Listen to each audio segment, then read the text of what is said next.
I now recognize Mr. Biggs for 5 minutes. Thank you, Madam Chair. Thank you to the witnesses for being here today.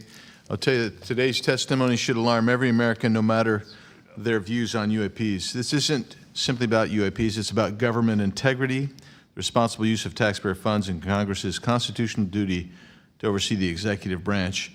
We've heard evidence of critical information hidden in special access programs, off limits to virtually every elected representative, and certainly to the public. Credible witnesses report retaliation for speaking out. These are clear attempts to silence those who are exposing the truth. We must protect the whistleblowers. And decades of government disinformation have eviscerated public trust. So this isn't a partisan matter, it's a constitutional matter.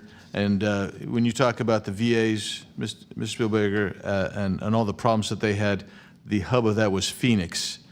And they went after the whistleblowers there, and that was under the Obama administration. So it doesn't matter which administration, which party, both parties have got to come clean, particularly on this.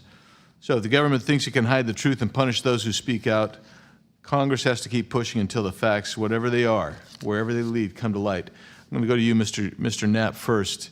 You've interviewed numerous UAP whistleblowers over the years.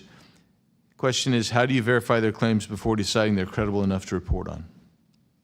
It's a combination of factors. First, you check their credentials. Did they really serve where they said they did, and did they work where they said they did? Are there any other witnesses? Is there visual proof, film, footage, things of that sort? You ask the people around them that know them, that used to work with them, if they're credible people. That's one way. You know, I think about AARO, the organization that this body created to deal with witnesses and whistleblowers. I hope I'm not taking too much of your time here, but they invited people to come forward, service members who knew, saw things and had experiences. And I can tell you that the people that I have talked to who went through that are deeply disappointed. There was a guy named Bob Jacobs who was a lieutenant attached to Vandenberg in 1964. His unit would record missile tests. They recorded all of them. On one of these particular tests, a UFO comes out of nowhere, zaps what looks like a laser beam at what would have been a nuclear dummy, a nuclear weapon, and disabled it. And he is called into the commander's office. Two guys in suits clip that film footage out that shows the UFO, and he's ordered to never talk about it. He comes forward to AARO. He heeds the call, thinking he's doing his duty as an American to tell that story, and they completely dismissed him. They made up a story that they had tracked down the original footage, and there was nothing like that in it. Well, there was no original footage. It had been taken away the day the footage was recorded. He's deeply disappointed. People like Bob Salas, who had worked at a nuclear ICBM base, who saw UFOs flying over the base, and these missile silos were taken down. He went to AARO, too, and was completely disregarded. It almost looks like AARO operated as a counterintelligence operation to get people to come in, tell their stories, and then discredit all of them. I can't imagine that any whistleblower or witness will ever go to AARO again because of what happened under the first director, who's now long gone, but still seems to act as the spokesperson for that organization. And I would say, Madam Chair, maybe at some point we need to really dig deep into AARO, and I would encourage us. Oh, I'd be happy to send maybe a subpoena to Mr. Kirkpatrick. There you go. Mr.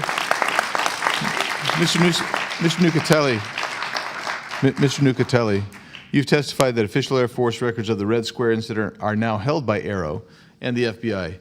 Has Congress or you been denied access to those records, and on what grounds would we be denied access, you or us? No, the records are unclassified, so okay. Provide them. In the 2003 to 2005 incidents you described, were any physical effects, electromagnetic interference, radio anomalies, or security system disruptions documented in base logs or any reports, official reports? Not to my knowledge, no. Mr. Wiggins, has the full resolution unedited footage of your incident been provided to Congress? Yes. Okay. Were you or your crew ever instructed formally or informally not to document or discuss the event? Ever? No. Good. Mr. Borland, you've talked about manipulation of your security clearance records. Can you identify which agencies or offices were responsible and whether they provided any written justification?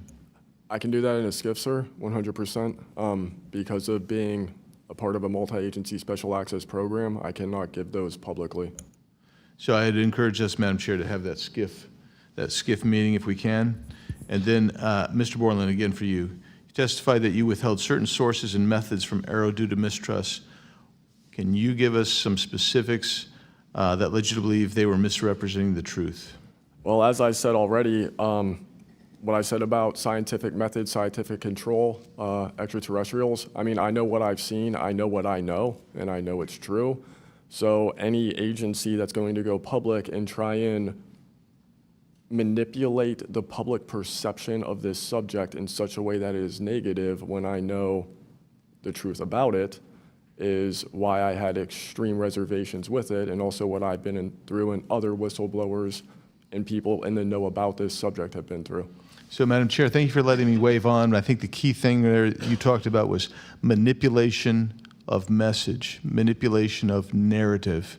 That is really the problem with this entire the system that we've seen since you've started these wonderful hearings, Madam Chair, and I thank you so much. Thank you, Representative Biggs.